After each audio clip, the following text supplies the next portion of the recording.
आलास? ये, जवळ ये. आज खूप दमलेला दिसतोयस. शरीराने नाही, मनाने दमलायस ना.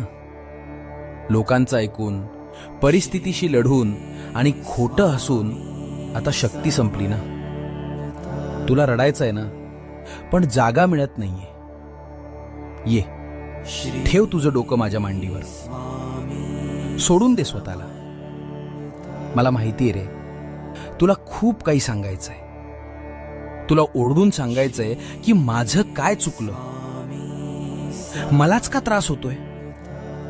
सांग मला, मी ऐकतोय. इथे तुला कोणी हसणार नाहीये, कोणी जज करणार नाहीये. इथे फक्त शांतता आहे, फक्त आपलेपण आहे. तुला जगाची भीती वाटायची गरज नाही, कारण आता तू स्वामींच्या